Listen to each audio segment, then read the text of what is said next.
El librito azul. Connie Méndez. Advertencia. Cada libro metafísico debe leerse muchas veces. Cada vez que se relee se comprende mejor. Ahora, solo lo que se practica se queda con nosotros. Lo que solo se lee y no se usa, se va. Introducción. El presente librito está escrito en lo que esta autora llama palabras de a centavo, o sea, en los términos más sencillos para que sea comprensible al que necesita conocer la verdad de Dios y que no tiene conocimiento para poder digerir los textos de psicología y metafísica, tal como están escritos en castellano. Cada vez que oímos o leemos algo nuevo, desconocido para nosotros, se desperezan células que estaban dormidas en nuestro cerebro. La segunda vez que tropezamos con aquella idea nueva la comprendemos un poquito mejor. Las células movidas comienzan a trabajar la idea, y al poco tiempo se hace la luz en nuestra mente, o sea, que aceptamos la idea, la adoptamos y la ponemos en práctica automáticamente. Así es como vamos despertando, aprendiendo, evolucionando y adelantando. No es necesario hacer esfuerzos sobrehumanos para que nos penetren las cosas en la cabeza. Es un proceso natural. Eso sí, hay que poner de nuestra parte la buena voluntad de releer, volver a releer y volver a leer hasta que sentimos que lo aprendido es automático. Eso es todo. Lleva contigo, en tu cartera o tu bolsillo, un ejemplar de este librito.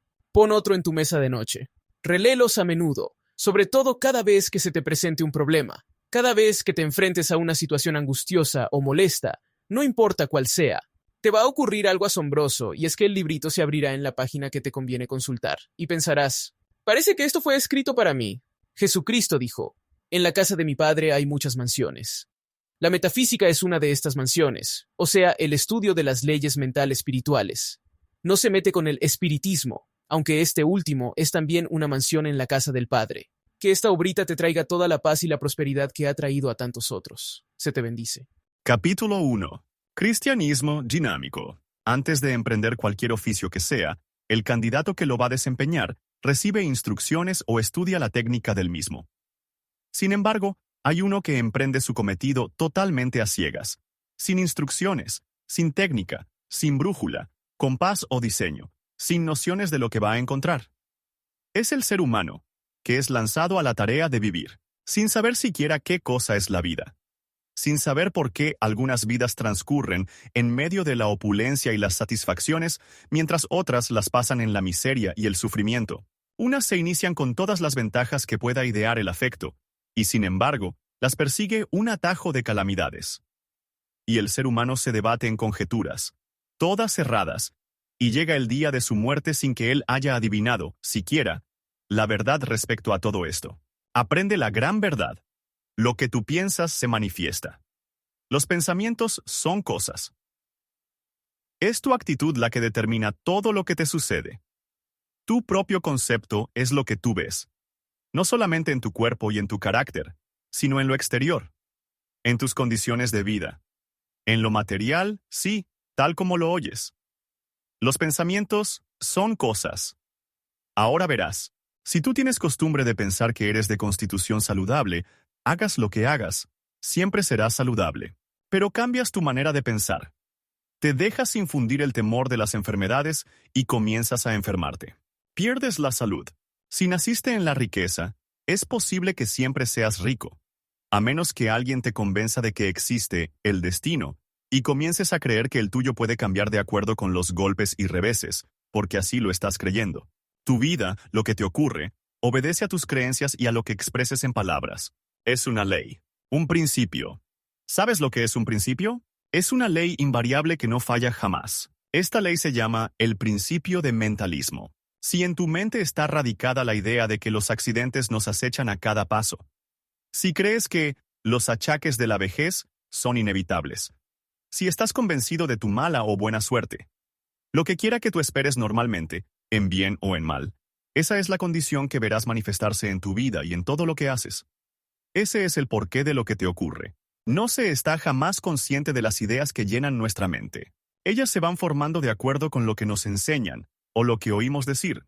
Como casi todo el mundo está ignorante de las leyes que gobiernan la vida, leyes llamadas de la creación, casi todos pasamos nuestra vida fabricándonos condiciones contrarias, viendo tornarse malo aquello que prometía ser tan bueno, tanteando, como quien dice, a ciegas, sin brújula, timón, ni compás. achacándole nuestros males a la vida misma, y aprendiendo a fuerza de golpes y porrazos, o atribuyéndoselos a la voluntad de Dios. Con lo que hasta aquí has leído, te habrás dado cuenta de que el ser humano no es lo que le han hecho creer, o sea, un corcho en medio, de una tempestad batido aquí y allá según las olas. Nada de eso. Su vida, su mundo, sus circunstancias, todo lo que él es, todo lo que le ocurre son creaciones de él mismo y de nadie más. Él es el rey de su imperio, y si su opinión es precisamente que él no es sino un corcho en medio de una tempestad, pues así será. Él lo ha creído y permitido. Nacer con libre albedrío significa haber sido creado con el derecho individual de escoger. ¿Escoger qué? El pensar negativa o positivamente, pesimista u optimistamente, pensando lo feo y lo malo, que produce lo feo y lo malo, o pensando lo bueno y bello, que produce lo bueno y bello en lo exterior o interior. La metafísica siempre ha enseñado que lo que pensamos a menudo pasa al subconsciente y se establece allí actuando como reflejo. La psicología moderna, al fin, lo ha descubierto. Cuando el ser humano se ve envuelto en los efectos de su ignorancia, o sea que se ha producido él mismo una calamidad, se vuelve hacia Dios y le suplica que lo libre del sufrimiento. El hombre ve que Dios le atiende a veces y que otras veces, inexplicablemente, no atiende. En este último caso, es cuando sus familiares lo consuelan diciéndole que hay que resignarse ante la voluntad de Dios. Es decir, que todos dan por sentado que la voluntad del Creador es mala.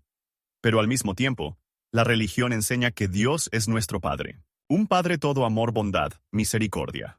Todo sabiduría y eterno. ¿Estás viendo cómo no concuerdan estas dos teorías? ¿Te parece de sentido común que un Padre todo amor, e infinitamente sabio, pueda sentir y expresar mala voluntad hacia sus hijos? Nosotros, padres y madres mortales, no seríamos jamás capaces de atribular a ningún hijo con los crímenes que le atribuimos a Dios. Nosotros no seríamos capaces de condenar a fuego eterno a una criatura nuestra, por una falta natural de su condición mortal, y consideramos que Dios es capaz. Es decir, que sin que nos demos cuenta clara de ello, le estamos atribuyendo a Dios una naturaleza de magnate caprichoso, vengativo, lleno de mala voluntad, pendiente de nuestra menor infracción para atestarnos castigos fuera de toda proporción. Es natural pensar así cuando nacimos. Vivimos ignorando las reglas y las leyes básicas de la vida. Ya dijimos la razón de nuestras calamidades. Las producimos con el pensamiento. En esto es que somos imagen y semejanza del Creador. Somos creadores. Los creadores, cada cual, de su propia manifestación. Ahora, ¿por qué es que Dios parece atender a veces y otras no? Ya verás, la oración es el pensamiento más puro y más alto que se puede pensar. Es polarizar la mente en el grado más altamente positivo. Son vibraciones de luz que lanzamos cuando oramos, o sea, cuando pensamos en Dios. Esas vibraciones tienen que transformar instantáneamente, en perfecto y bello, todas las condiciones oscuras que rodean, como cuando se lleva una lámpara a una habitación que esté en tinieblas. Siempre que el que esté orando piense y crea que ese Dios a quien le pide es un Padre amoroso que desea dar todo lo bueno a su Hijo, en ese caso, Dios siempre atiende. Pero como por lo general, la humanidad tiene costumbre de pedir así: «Ay, papá Dios, sácame de este apuro, que yo sé que vas a pensar que no me conviene porque tú quieres imponerme esta prueba». En otras palabras, ya negó toda posibilidad de recibirlo. Tiene más fe en ese Dios que nos enseñaron, caprichoso, vengativo, lleno de mala voluntad, que no está sino atisbando a que cometamos la primera infracción para atestarnos castigos de una crueldad satánica. Pues el que así pide no recibe sino de acuerdo a su propia imagen de Dios. Es tan sencillo como te lo digo. Ahora no vuelvas a olvidar jamás que la voluntad de Dios para ti es el bien, la salud, la paz, la felicidad, el bienestar, todo lo bueno que Él ha creado. No vuelvas a olvidar jamás que Dios no es ni el juez, ni el policía, ni el verdugo, ni el tirano que te han hecho creer. La verdad es que Él ha creado 7 leyes, 7 principios que funcionan en todo y siempre. No descansan un solo minuto. Se encargan de mantener el orden y la armonía en toda la creación. No se necesitan policías en el espíritu. Aquel que no marcha con la ley se castiga él mismo. Lo que piensas se manifiesta de manera que aprende a pensar correctamente y con la ley para que se manifieste todo lo bueno que Dios quiere para ti. San Pablo dijo que Dios está más cerca de nosotros que nuestros pies y nuestras manos, más aún que nuestra respiración. De manera que no hay que pedirle a gritos que nos oiga. Basta con pensar en Él para que ya comience a componerse lo que parece estar descompuesto. Él nos creó. Él nos conoce mejor de lo que nos podemos conocer nosotros. Él sabe por qué actuamos de esta o aquella manera. Y no espera que nos comportemos como santos cuando apenas estamos aprendiendo a caminar en esta vida espiritual. Voy a rogarte que no creas nada de lo que te estoy diciendo sin primero comprobarlo. Es tu derecho divino y soberano. No hagas lo que has hecho hasta ahora. Aceptar todo lo que oyes y todo lo que ves sin darte la oportunidad de juzgar entre el bien y el mal. Capítulo 2. La mecánica del pensamiento. Todo el día y toda la noche estamos pensando una infinidad de cosas distintas. Pasa por nuestra mente una especie de película cinematográfica constante, aunque desconectada. Entre tantas ideas diferentes, nos detenemos a contemplar, examinar o estudiar algunas más que otra. ¿Por qué? Porque nos han estimulado el sentimiento. Nos han producido un sentimiento de temor o de antipatía, de simpatía o de lástima, un sentimiento de agrado o de desagrado, no importa. El hecho es que por aquel sentimiento, la idea nos interesa, la repasamos más tarde. Tal vez la comentamos con alguien. Esto es meditar, y lo que así se medita pasa al subconsciente y se graba allí. Una vez que se graba una idea en el subconsciente, se convierte en un reflejo. Tú sabes que cuando el médico te da un golpecito con algún objeto en un sitio alrededor de la rodilla, tu pierna da un salto. Te han tocado un punto sensible y has reaccionado, ¿no? En esa misma forma, cada vez que ocurre en tu vida algo referente a una de las ideas que están grabadas en tu subconsciente, el reflejo reacciona en la forma exacta en que fue grabado. Tú adoptas una actitud de acuerdo con el sentimiento original que sentiste cuando primero pensaste en aquella idea. Los metafísicos llamamos a esto un concepto, o sea, una creencia, una convicción. El subconsciente no discierne. No decide nada, no opina ni piensa por sí solo.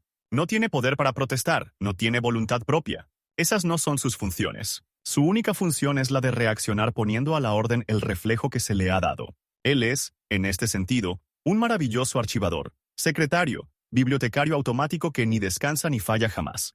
Tampoco tiene sentido del humor. No sabe cuándo una orden ha sido dada en chiste o en serio. De manera que si tu nariz es un tantico abultada, y si tú, por hacer reír a los demás, adoptas el chiste de llamarla mi nariz de papa rellena. Por ejemplo, como el subconsciente es un servidor exacto, no tiene sentido del humor y solo sabe obedecer incondicionalmente. Tratará por todos los medios de cumplir la orden que le han dado tus palabras y tu sentir, y verás a tu nariz parecerse más y más a una papa rellena. La palabra metafísica quiere decir más allá de lo físico, o sea, la ciencia que estudia y trata de todo lo que está invisible a los sentidos físicos. Te da la razón de ser todo lo que no comprendemos, de todo lo misterioso, y es exacta, como comprobarás a medida que leas este librito. Ahora verás. ¿Recordarás tú la primera vez que oíste mencionar la palabra catarro? ¿No lo recuerdas, verdad? Eras muy pequeñito. La palabra la dijeron tus mayores. Te enseñaron a temerla. A fuerza de repetirla, te instruyeron a comprenderla. Te dijeron que no te mojaras los pies, que no te pusieras en una corriente de aire, que no te acercaras a alguien porque tenía catarro y se le pegaba, etcétera, etcétera. Todo lo cual se fue grabando en tu subconsciente y formando allí un reflejo. No tuviste jamás que recordar las advertencias de tus mayores. El daño estaba hecho. De allí en adelante, tu subconsciente te ha brindado un catarro, el mejor que te pueda obsequiar.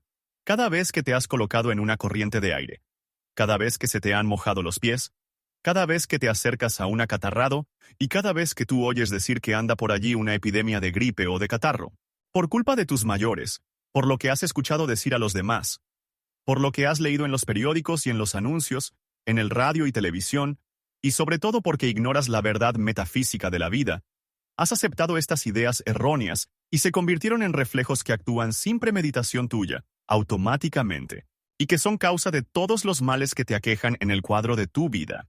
Tienes un cargamento voluminoso de ideas ajenas que afectan todos los departamentos de tu vida, tu cuerpo, tu alma y tu mente. Advierte que si no los hubieras aceptado, si por el derecho que te da tu libre albedrío de escoger, aceptar y rechazar, no hubieras aceptado lo negativo, no hay germen ni virus ni poder en el mundo que hubiera podido atacar ni convencer a tu subconsciente para que actuara de ninguna otra forma que aquella que tú le diste. Tu voluntad, negativa o positiva, es el imán que atrae hacia ti los gérmenes, las circunstancias adversas o las buenas. Como ya hemos dicho, tu actitud negativa o positiva ante los hechos determinan los efectos para ti. Capítulo 3. La fórmula infalible. Quedamos en que cada mente humana contiene una acumulación de opiniones, convicciones o conceptos cerrados, contrarios a la verdad y en conflicto con los principios básicos de la creación, y que están perennemente manifestando, en las condiciones exteriores, todas esas calamidades y sufrimientos que aquejan al ser humano y el mundo en general. Enfermedades, accidentes, dolencias, pleitos, desarmonías, escasez, fracasos y hasta la muerte. Felizmente, nada de eso se ajusta a la verdad del ser. Felizmente existe la manera de borrar todas esas creencias falsas y de sustituirlas por correctas, que no solamente produzcan condiciones y circunstancias positivas, buenas, felices, correctas, sino que, una vez corregido el error y establecida la verdad en el subconsciente, nunca más podrán volver a suceder las cosas negativas en nuestras vidas. La orden ha sido cambiada. El imán ha cambiado de polo. Es absolutamente imposible atraer algo que no encuentre ya su correspondencia en nosotros. La fórmula infalible es la siguiente. Cada vez que te ocurra algo indeseable, que te enfermes, que te ocurra un accidente, que te roben, que te ofendan, que te molesten, o que tú seas la causa de algún mal hacia otro o hacia ti mismo, si eres afligido por un defecto físico, o moral, o de carácter, si te desagrada a alguien, si lo detestas, o si amas demasiado y sufres por esto, si te torturan los celos, si te enamoras de alguien que pertenezca a otro, si eres víctima de una injusticia o eres víctima del dominio de otro, la lista es interminable, de manera que suple tú la condición que te esté afectando. Conoce la verdad. Así Jesucristo, el más grande de todos los maestros de metafísica, dijo, «Conoced la verdad y ella os hará libres». La verdad, la ley suprema es la armonía perfecta, la belleza, la bondad, la justicia, la libertad, la salud, vida, inteligencia, sabiduría, amor, dicha. Todo lo opuesto es apariencia. Es contrario a la ley suprema de la armonía perfecta, luego es mentira porque es contrario a la verdad. Tu yo superior es perfecto. En este momento y siempre ha sido perfecto. No puede enfermarse porque es vida. No puede morir por la misma razón. No puede envejecer. No puede sufrir. No puede temer. No puede pecar. No tiene que luchar. No puede cambiar jamás. Es bello. Es amor, inteligencia, sabiduría, dicha. Esa es la verdad. Es tu verdad, la mía. La de todos los seres humanos, ahora mismo. No es que el ser humano sea Dios. Así como una gota de agua de mar no es el mar. Pero contiene todo lo que forma y contiene el mar, en un grado infinitesimal. Y para un átomo, esa gota de agua es un mar. Cualquiera cosa que estés manifestando, que te esté ocurriendo contraria a la armonía perfecta, o que tú misma estés haciendo o sufriendo contraria a la armonía perfecta, se debe a una creencia errada que tú creaste, ya lo sabes, y que por reflejo estás lanzando hacia afuera y atrayendo su igual del exterior. No tiene nada que ver con tu yo superior. Este continúa perfecto. Sus condiciones y su situación son perfectas. Ahora, en cada una de las circunstancias enumeradas más arriba, debes recordar lo que te acabo de decir, primeramente, y luego decir mentalmente o en voz alta, como quieras. No lo acepto. Dilo con firmeza pero con infinita suavidad. Los trabajos mentales no necesitan de la fuerza física. Ni el pensamiento ni el espíritu tienen músculos. Cuando tú digas no lo acepto, hazlo como si dijeras no me da la gana, tranquilamente, pero con la misma convicción y firmeza, sin gritar, sin violencia, sin un movimiento, sin brusquedad. ¿Me hago comprender? Después de haber dicho no lo acepto, recuerda que tu yo superior es perfecto, que sus condiciones son perfectas. Ahora declaro que la verdad de este problema es armonía, amor, inteligencia, justicia, abundancia, vida, salud, etc. Cualquiera que sea lo opuesto a la condición negativa que se esté manifestando en ese momento. Gracias, Padre, que me has oído. No tienes por qué creer ciegamente lo que estás leyendo. Debes comprobarlo tú mismo. En el lenguaje metafísico, esto se llama un tratamiento. Después de todo tratamiento, hay que conservar la actitud que se ha declarado. No se puede uno permitir que entre la duda respecto a la eficacia del tratamiento, ni se puede volver a expresar en palabras los conceptos, opiniones y creencias de antes, porque se destruye, se anula el tratamiento. El propósito es el de transformar el patrón mental que ha estado dominando en el subconsciente, o sea, el clima mental en que has estado viviendo, con toda tu serie de circunstancias negativas. San Pablo dijo, sois formados por la renovación de vuestra mente. Esta renovación se hace cambiando cada creencia antigua a medida que vayan presentándose ante nuestra vida, o nuestra conciencia, en conocimiento desacuerdo con la verdad. Hay convicciones que están tan arraigadas que son lo que se llama, en el lenguaje metafísico, cristalizaciones. Estas requieren más trabajo que otras. Pero cada negación y afirmación que se haga respecto a estas cristalizaciones va borrando el diseño original, hasta que desaparece totalmente y no queda sino la verdad. Verás los milagros que ocurren en tu vida, en tu ambiente y en tus condiciones. Tú no tienes defectos sino apariencia de defectos. Lo que ves como defectos morales o físicos son transitorios porque al conocer la verdad de tu yo verdadero, tu Cristo, tu ser superior, es perfecto Hijo de Dios hecho a semejanza del Padre. Comienzan a borrarse las imperfecciones que tú estás presentándole al mundo. Es un hecho constatable. Todo estudiante de metafísica cristiana te puede corroborar lo que acabo de decirte. Esta es la gran verdad. No la olvides jamás. Comienza ahora mismo a practicarla. Mientras más se practica, más se realiza, más se adelanta y más feliz te sentirás. Acuérdate, tú eres único, como tus huellas digitales. Fuiste creado por un diseño único, para un propósito especial que no puede cumplir nadie más que tú. Has tardado 14.000 años para evolucionar a tu sitio de hoy. Las expresiones de Dios son infinitas. Tú y yo somos solo dos de esas infinitas expresiones. Tu Cristo es un ser inteligente que te ama con delirio y que tiene siglos esperando que lo reconozcas. Llegó el momento. Háblale, consúltale y espera sus respuestas. Es el guía y maestro único para ti. Cuando tú llegues a comprender, aceptar y realizar esta verdad, será el nacimiento de Cristo para ti. Es lo que está profetizado para esta era. Es el Mesías. No es que Jesús vuelve a nacer ahora. Es que cada uno va a encontrar el Cristo en su conciencia y en su corazón, tal como le ocurrió a Jesús. Por eso lo llamaron Jesucristo. Capítulo 4. El decreto. Cada palabra que se pronuncia es un decreto que se manifiesta en lo exterior. La palabra es el pensamiento hablado. Jesús dijo dos cosas que no han sido tomadas en serio. Una, por tus palabras serás condenado y por tus palabras serás justificado. Esto no significa que los demás nos juzgarán por lo que decimos, aunque esto también es verdad. Como habrás visto ya, el maestro enseñaba metafísica, solo que la raza no estaba aún lo suficiente madura para entenderla. En varias ocasiones lo advirtió diciendo que tenía aún muchas otras cosas que decir, pero que no podrían ser comprendidas. En otras ocasiones dijo que aquel que tuviera oídos para oír, que escuchara. La segunda referencia que hizo al poder de la palabra fue, no es lo que entra por su boca lo que contamina al hombre, sino lo que de su boca sale. Porque lo que de la boca sale, del corazón procede. Más claro no se puede expresar. Te propongo que pongas atención a todo lo que tú decretas en un solo día. Vamos a recordártelo. Los negocios están malísimos. Las cosas andan muy malas. La juventud está perdida. El tráfico está imposible. El servicio está insoportable. No se consigue servicio. No dejes eso rodando porque te lo van a robar. Los ladrones están asaltando en todas las esquinas. Tengo miedo de salir. Mira que te vas a caer. Cuidado que te mates. Te va a pisar un carro. Vas a romper eso. Tengo muy mala suerte. No puedo comer eso, me hace daño. Mi mala memoria, mi alergia, mi dolor de cabeza, mi reumatismo, mi mala digestión.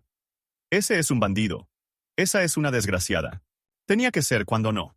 No te sorprendas ni te quejes si al expresarlo lo ves ocurrir. Lo has decretado. Has dado una orden que tiene que ser cumplida. Ahora recuerda y no olvides jamás. Cada palabra que pronuncias es un decreto. Positivo o negativo. Si es positivo se te manifiesta en bien. Si es negativo se te manifiesta en mal. Si es contra el prójimo es lo mismo que si lo estuviera decretando contra ti. Se te devuelve. Si es bondadoso y comprensivo hacia el prójimo, recibirás bondad y comprensión de los demás hacia ti. Y cuando te suceda algo molesto, negativo, desagradable, no digas, pero si yo no estaba pensando ni temiendo que me fuera a suceder esto. Ten la sinceridad y la humildad de tratar de recordar en cuáles términos te expresaste de algún prójimo. ¿En qué momento salió de tu corazón un concepto viejísimo, arraigado allí, que tal vez no es sino una costumbre social como la generalidad de esas citadas más arriba, y que tú realmente no tienes deseos de seguir usando? Como el sentimiento que acompaña a un pensamiento es lo que lo graba más firmemente en el subconsciente, el Maestro Jesús que jamás empleó palabras superfluas, lo expresó muy bien al decir, lo que de la boca sale, del corazón procede. Y esto nos da la clave inequívoca. El primer sentimiento que nos enseña es el temor. Nos lo enseñan nuestros padres, primeramente, y luego nuestros maestros de religión. Al sentir un temor se nos acelera el corazón. Solemos decir, por poco se me sale el corazón por la boca, para demostrar el grado de temor que sentimos en un momento dado. El temor es lo que está por detrás de todas las frases negativas que te he citado más arriba. San Pablo dijo, somos transformados por la renovación de nuestras mentes. Cada vez que te encuentres diciendo una frase negativa, sabrás qué clase de concepto errado tienes arraigado en el subconsciente. Sabrás a qué clase de sentimiento obedece. Temor o desamor, tájalo. Bórralo negándolo por mentiroso y afirma la verdad. Si no quieres continuar manifestándolo en tu exterior, al poco tiempo de esta práctica, notarás que tu hablar es otro, que tu modo de pensar es otro. Tú y tu vida se estarán transformando por la renovación de tu mente. Cuando estés en reunión de otras personas, te darás perfecta cuenta de la clase de conceptos que poseen y los constatarás en todo lo que les ocurre. Siempre que escuches conversaciones negativas, no afirmes nada de lo que expresen. Piensa, no lo acepto ni para mí ni para ellas. No tienes que decírselo a ellas. Es mejor no divulgar la verdad que estás aprendiendo. No porque haya que ocultarlo, sino porque hay una máxima ocultista que dice, cuando el discípulo está preparado, aparece el maestro. Por ley de atracción, todo el que está preparado para subir de grado es automáticamente acercado al que lo pueda adelantar. De manera que no trates de hacer labor de catequista. No obligues a nadie a recibir lecciones sobre la verdad, porque te puedes encontrar que aquellos que tú creías más dispuestos son los que menos simpatizan con ella. A esto se refería Jesús cuando dijo, no deis lo santo a los perros, ni echéis vuestras perlas delante de los cerdos, no sea que los pisoteen, y se vuelvan y os despedacen. Capítulo 5. ¿La fe mueve montañas? ¿Por qué? ¿Y cómo? Todo el mundo conoce el dicho y lo repite a menudo. Lo repite como loro, pues no sabe en realidad lo que significa, ni por qué ni cómo es eso, que la fe mueve montañas. Pocos saben que el temor también mueve montañas. El temor y la fe son una misma fuerza. El temor es negativo y la fe es positiva. El temor es fe en el mal. O sea, la convicción de que va a ocurrir lo malo. La fe es la convicción de que lo que va a ocurrir es bueno, o que va a terminar bien. El temor y la fe son las dos caras de una misma medalla. Fíjate bien, tú jamás temes que te vaya a suceder algo bueno, ni tampoco dices jamás tienes fe en que te va a ocurrir lo malo.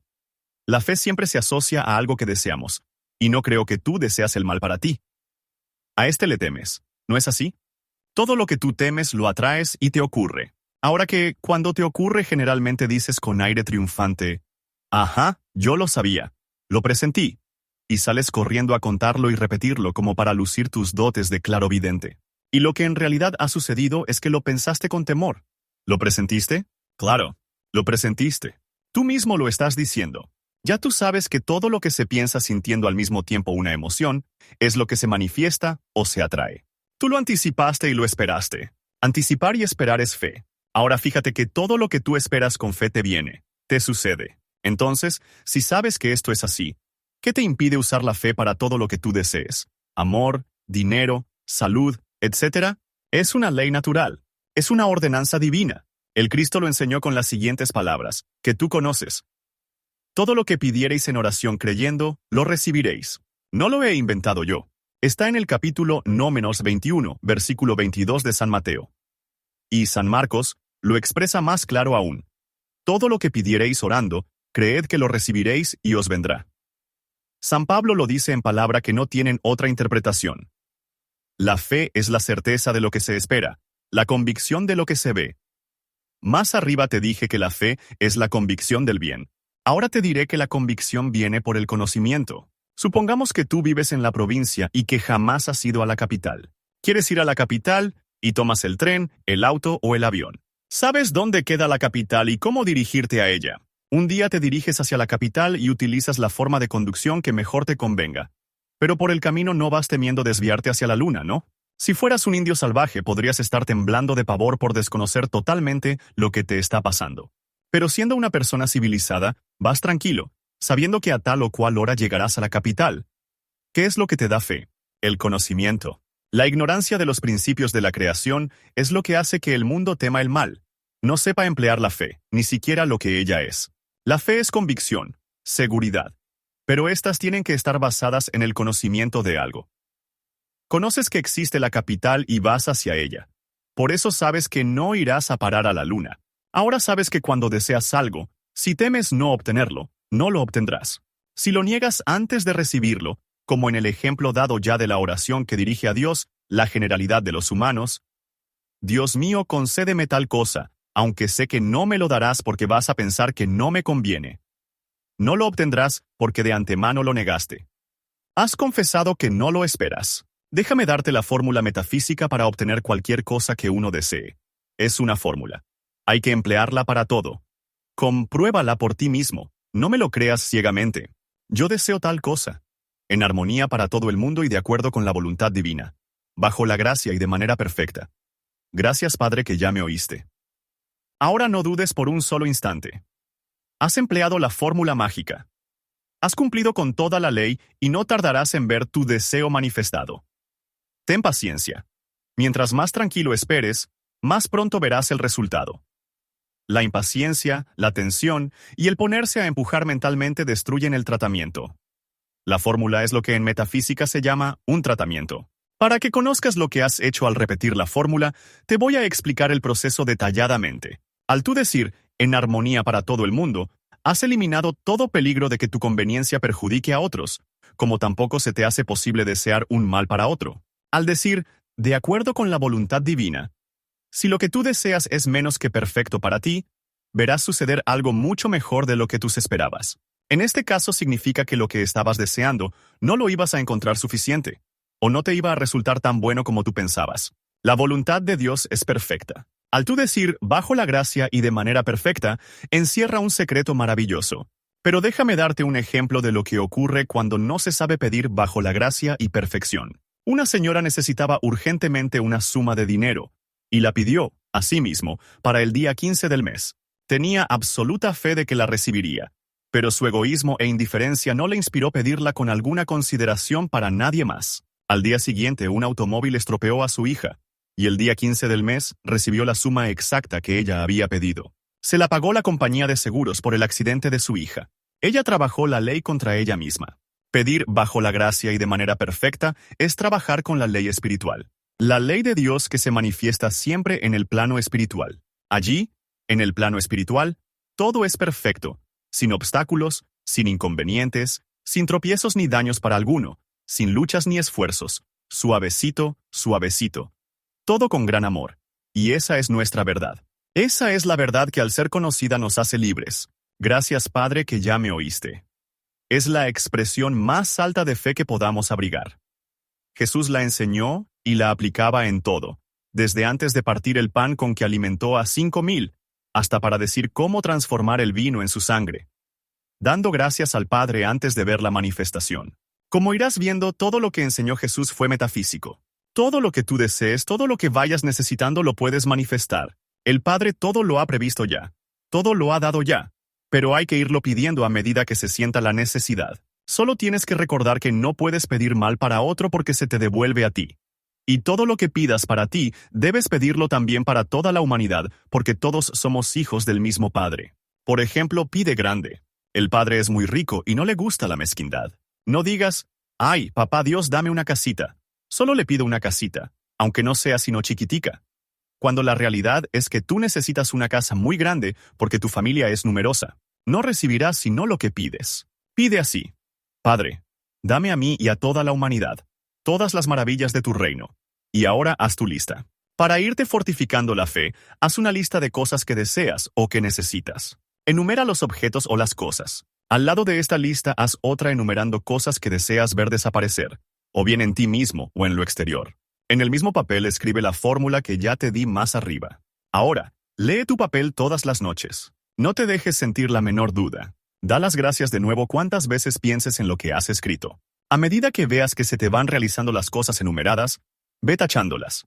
Y al final, cuando las veas realizadas todas, no vayas a ser tan mal agradecido de pensar, tal vez se me iban a dar de todas maneras, porque es mentira. Se te dieron porque las pediste correctamente. Lo exterior se acomodó para dejártelas pasar. Como ya estás muy habituado a sentir temor por una variedad de razones, Cada vez que te encuentres atacado por un temor, repite la fórmula siguiente, que te irá borrando el reflejo que tienes grabado en el subconsciente. Yo no tengo miedo. No quiero el temor. Dios es amor y en toda la creación no hay nada a que temer. Yo tengo fe. Quiero sentir fe. Un gran maestro decía, lo único que se debe temer es al temor. La fórmula la debes repetir aun cuando estés temblando de terror. En ese momento, con mayor razón. Solamente el deseo de no temer y el deseo de tener fe bastan para cancelar todos los efectos del temor y para situarnos en el polo positivo de la fe. Supongo que ya tú conoces el principio psicológico que dice que cuando se borra una costumbre hay que sustituirla por otra. Cada vez que se niega o se rechaza una idea cristalizada en el subconsciente, se borra esta un poquito. El pequeño vacío que así se hace, hay que llenarlo inmediatamente con una idea contraria. Si no, el vacío atraerá ideas de la misma clase y que siempre están suspendidas en la atmósfera, pensadas por otros. Poco a poco irás viendo que tus temores desaparecen, si es que tienes la voluntad de ser constante, repitiendo la fórmula en todas las circunstancias que se vayan presentando. Poco a poco irás viendo que únicamente te sucederán las cosas como tú las deseas. Por sus frutos los conoceréis, dijo Jesús. Este gran instrumento, el poder del decreto, se presenta a nuestra atención en aquella extraordinaria historia de la creación que encontramos en los 2 primeros capítulos del Génesis en la Biblia. Yo sugiero que tomes tiempo ahora para leer este maravilloso relato. Mientras lees te darás cuenta de que el hombre, esto quiere decir tú y yo, no fue creado para ser la pieza del juego de las circunstancias, la víctima de las condiciones o un títere movido de un lado para otro por poderes fuera de su dominio. En lugar de esto encontramos que el hombre ocupa el pináculo de la creación, que, lejos de ser lo más insignificante del universo, es, por la misma naturaleza de los poderes que le ha dado su Creador, la suprema autoridad designada por Dios para regir la tierra y toda cosa creada.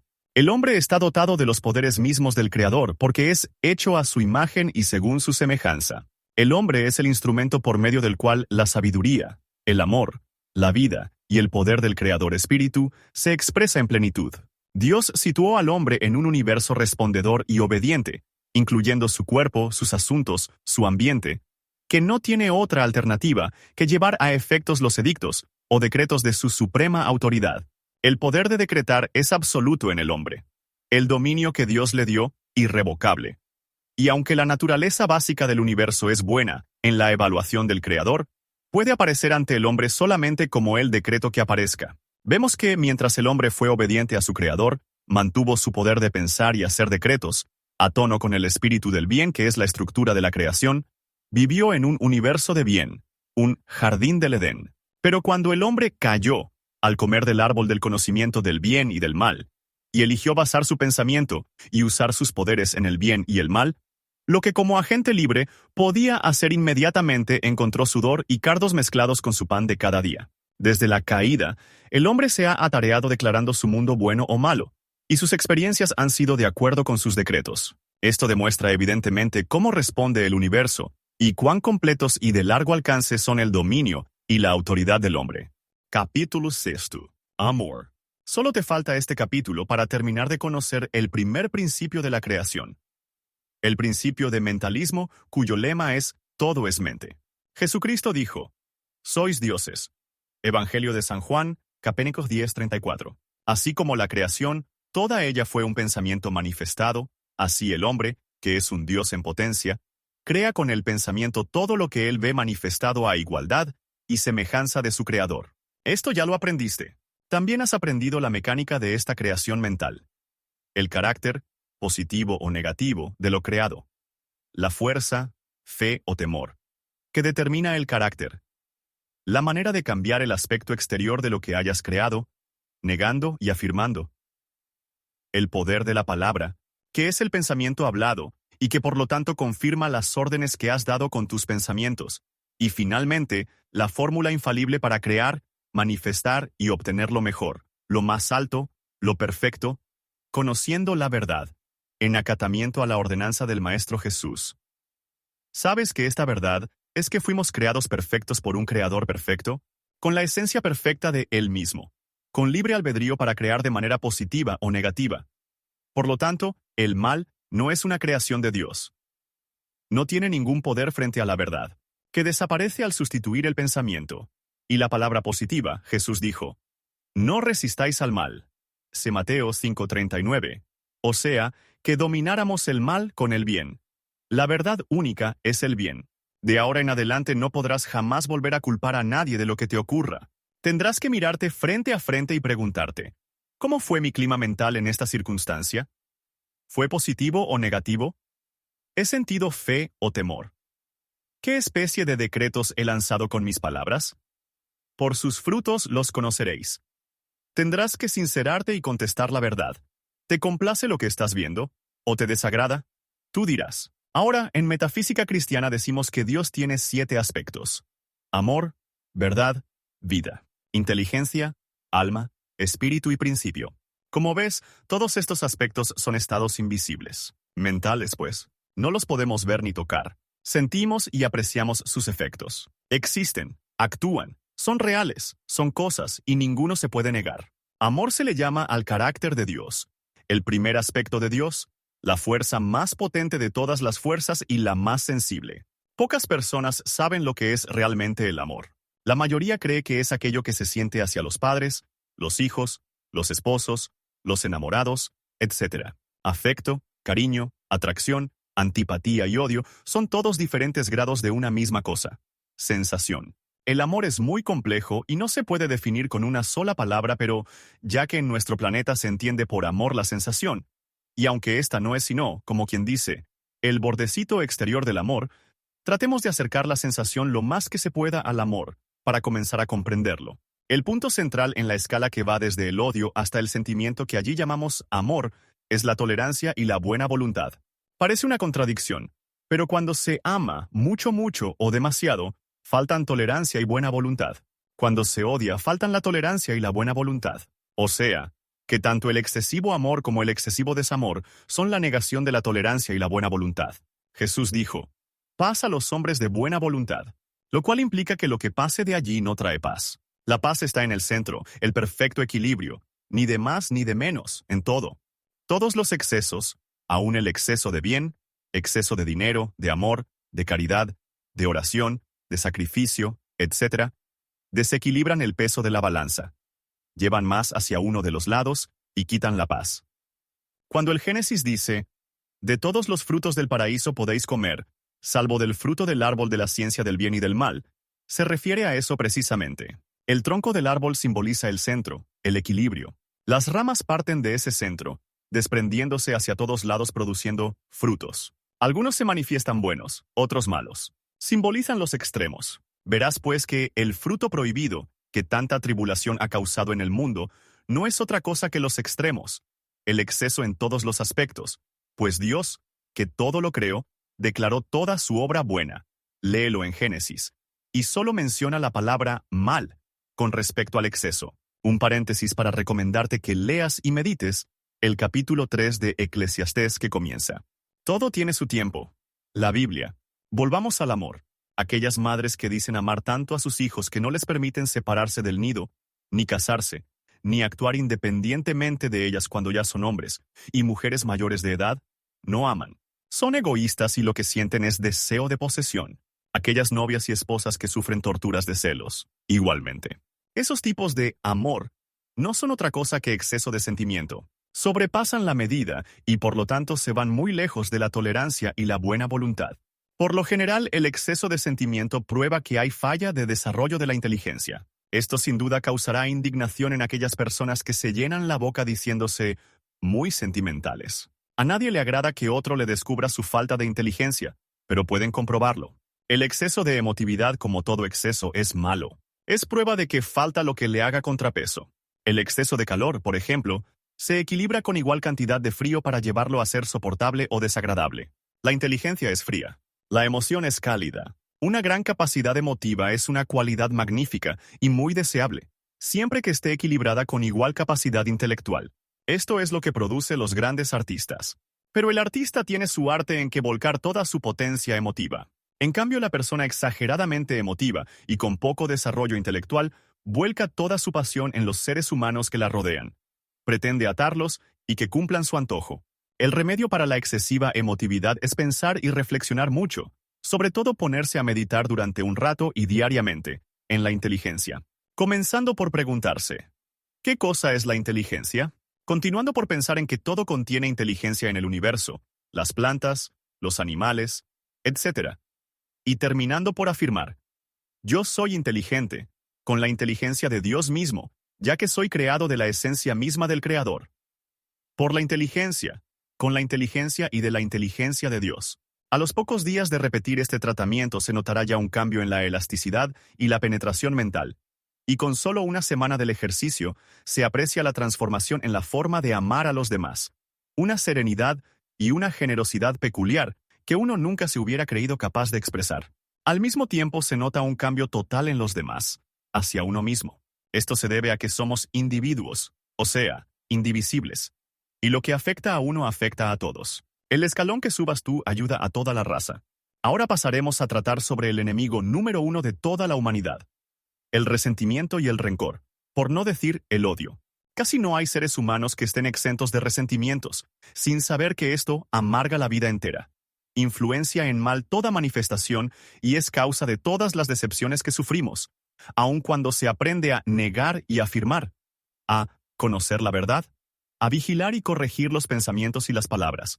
Un solo resentimiento, un rencor grabado en el subconsciente y en el alma, actúan como una fuentecita de hiel, emanando su gota de amargura, tiñéndolo todo y contrariando sorpresivamente nuestros mayores anhelos. Nada, ni la demostración más perfecta puede perdurar mientras exista aquel foco infeccioso malogrando nuestro propio ser. La Biblia, las iglesias, las religiones, se cansan de abogar por el perdón y el amor hacia los enemigos. Y todo es en vano mientras no enseñen la forma práctica de imponernos el perdón hacia los que nos hieren. Mucho se escucha decir, yo perdono pero no puedo olvidar. Mentira. Mientras uno recuerde un daño, no lo ha perdonado. Vamos a dar la fórmula infalible para perdonar y olvidar al mismo tiempo, para nuestra propia conveniencia, ya que esto nos establece en el punto central del equilibrio, el de la tolerancia y la buena voluntad, y siendo este esfuerzo, amor. San Juan, el apóstol de amor, dice, el amor es el cumplimiento de la ley. Cumplir con la ley del amor es cumplir con todas las leyes. Es estar con Dios, en Dios, es ser dichosos, satisfechos y completos en todas nuestras manifestaciones.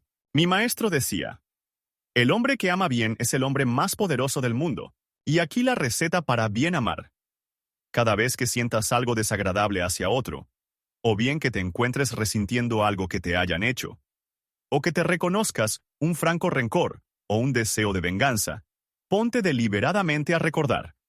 No es tratar de olvidarlo de ahora, es a recordar todo lo bueno que conoces de aquella otra persona. Trata de revivir los ratos agradables que gozaste en su compañía, en tiempos pasados, anteriormente al momento que te hirió.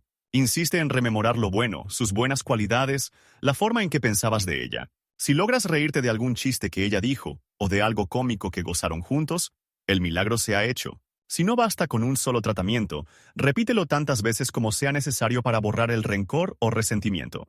Te conviene hacerlo, hasta 70 veces 7. Esto es el cumplimiento de la ley dada por Jesús. No resistáis al mal. Esto es volver la otra mejilla.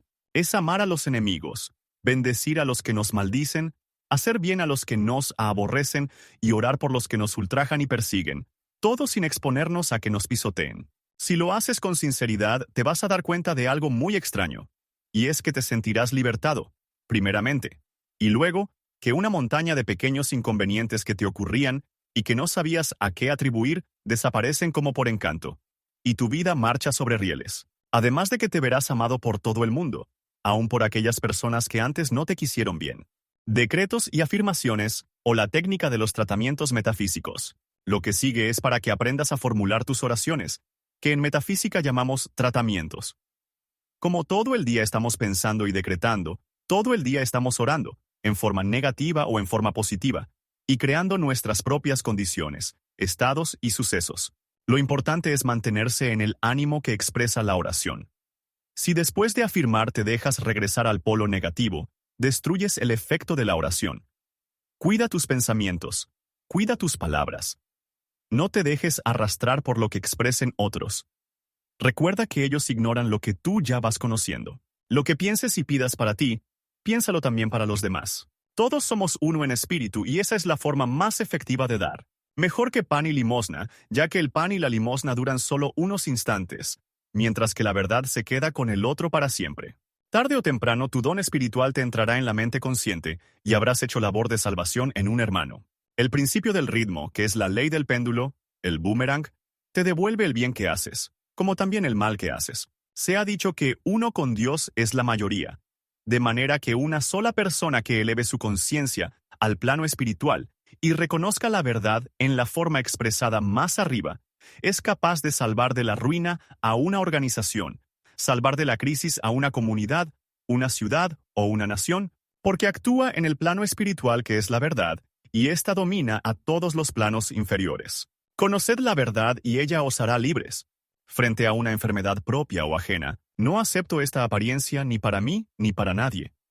Yo soy vida, en ti, en mí, en todo el mundo. Gracias, Padre, que me has oído. Repite esta afirmación cada vez que te venga a la mente el caso que te obligó a expresarla. En todo caso de temor, no acepto el temor. Dios es amor. Yo soy su hijo, yo soy amor. Hecho de amor, por amor. Gracias, Padre, que me has oído. En todo caso de tristeza propia o ajena, no acepto esto. Yo soy la alegría. Yo soy la dicha. Comienza a enumerar todo lo bueno que tienes. Gracias, Padre. Frente a toda manifestación de escasez, no acepto esta apariencia. Mi mundo contiene todo. Yo soy la abundancia de todo. Gracias, Padre, que el día de hoy todo está cubierto. Frente a todo lo que contraría la paz mundial o particular, no acepto esta apariencia de conflicto. Yo soy la paz, la armonía, el orden. Todos somos uno solo. Perdónalos, Padre, que no saben lo que hacen. Yo perdono y me perdono. Gracias, Padre, que me has oído, y siempre me oyes. Metafísica de los 10 mandamientos. Insertamos aquí solo 2, el quinto y el sexto. Entre las leyes llamadas de Dios, que tú vas a estudiar en cuanto te sientas con ganas de aprenderlas, hay una que se llama la ley de correspondencia. No tiene nada que ver con las cartas ni con el correo. Correspondencia significa, en este caso, lo que corresponde a otra cosa, o sea, igual a, como también lo que es lo mismo.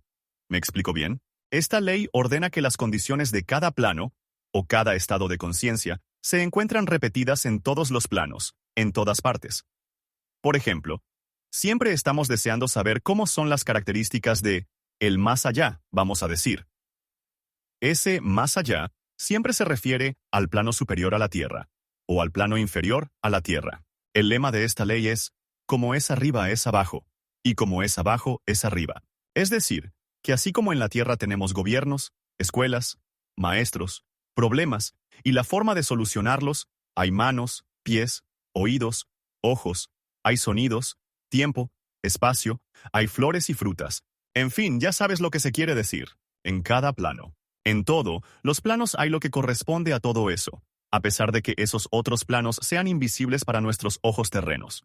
La única diferencia consiste en que a medida que se asciende de plano, las mismas condiciones se hacen menos densas, más amplias, digamos que más puras, más bonitas, más interesantes, pero más complicadas porque en cada plano superior hay una dimensión más que en el anterior. Esto no significa que nos será difícil vivir en el plano nuevo después que abandonamos el plano viejo. No, por la sencilla razón que no es más difícil para un niño caminar solo después que aprendió que no le va a ocurrir nada malo cuando se suelte. Vamos al grano. El quinto mandamiento en la tierra dice, no matarás. Esto nos enseña que no debemos matar. No se debe. Es malo. ¿Pero por qué es malo? En verdad nadie te lo dice. Simplemente no debes matar. Vamos al plano más allá. Allí hay la misma ley, solo que ella dice, no matarás por más que lo intentes. No solamente no lo lograrás, sino que como el instrumento no encuentra nada que matar, se devuelve al lugar de donde salió. Lo lanzaste tú, te hiere o te golpea a ti. Eso no te gusta ni te conviene. No volverás a intentarlo. Aprendiste a no matar. Ahora por el momento vamos a estudiar el sexto mandamiento. No robarás. Este sigue el mismo principio. En la tierra se nos enseña que no se debe robar. Es malo. Tampoco se aclara lo suficiente el asunto. ¿Y en el plano más allá? El mandamiento dice, no puedes robar lo que no te pertenece. No lo intentes siquiera, no lo podrás. Puedes procurarte un objeto igual, pero nunca el mismo. Este no se quedará contigo y regresará a su legítimo dueño. En la tierra estos mandamientos parecían prohibiciones. En el próximo plano se te revelan como condiciones, leyes, principios. No se pueden quebrantar. ¡Qué felicidad! Nadie te puede matar ni robar. Tú no puedes matar a nada ni nadie. No puedes apropiarte de lo ajeno, ni nadie se puede apropiar de lo tuyo.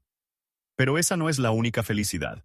Fíjate bien, cuando ya en la tierra tú eres incapaz de matar ni robar, estás preparado para aprender las condiciones del otro plano, que se le llama de conciencia. Es decir, que cuando se aprende la primera lección, se pasa a aprender la segunda. ¿No es así? Bien.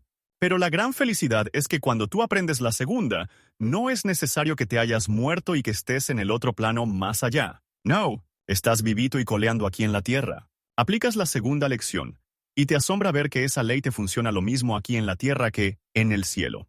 Es decir, que cuando tú sabes que la verdad es que nadie puede matar y que nadie puede robar. Nadie te matará ni te puede robar. Nadie puede llevarse tu carro de tu puerta aunque le dejes el switch pegado. Nadie te puede arrancar la bolsa del brazo, ni meterse de noche a tu casa, ni cobrarte más de la cuenta. Nada, nada, nada que no sea honesto te puede suceder.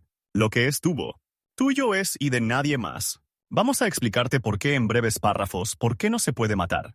Porque la vida es eso precisamente, vida. No es muerte. La vida no puede morir. Sería un contrasentido. Vida es eternamente vida y jamás puede ser muerte.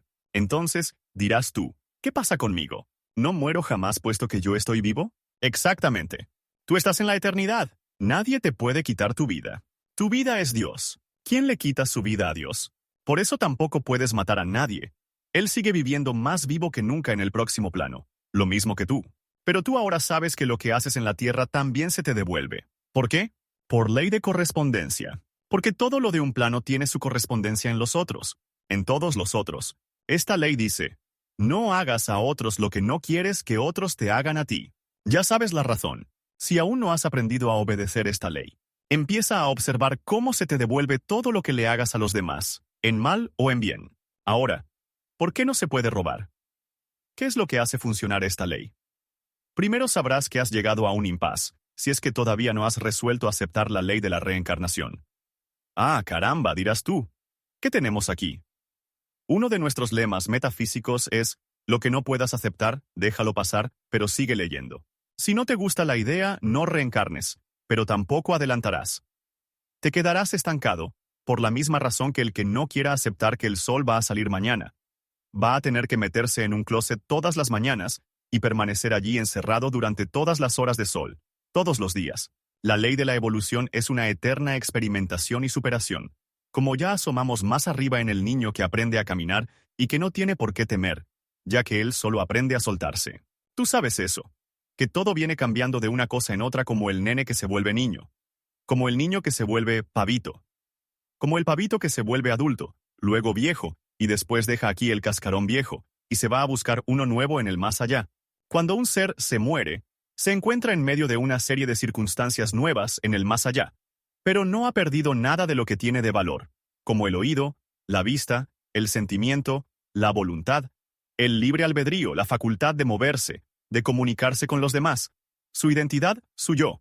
Por lo contrario, como hay allí una dimensión más, se ve más, se oye más, se siente más, se comprende más, se abarca más, etc. En otras palabras, nada de lo adquirido se puede perder. Solo se adapta a las nuevas condiciones del plano.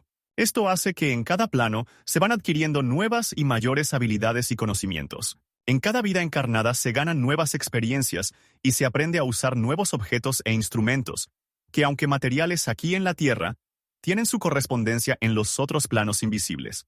Pues, ¿qué clase de ventaja sería la de llegar a ser un acabado músico en el mundo y no poder exteriorizarlo en el próximo plano? Y has llegado a la gran explicación. Lo que adquieres, ya lo sabes, los instrumentos que tuviste que emplear, aprender a usar, como cubiertos, una cama, un fósforo, etc.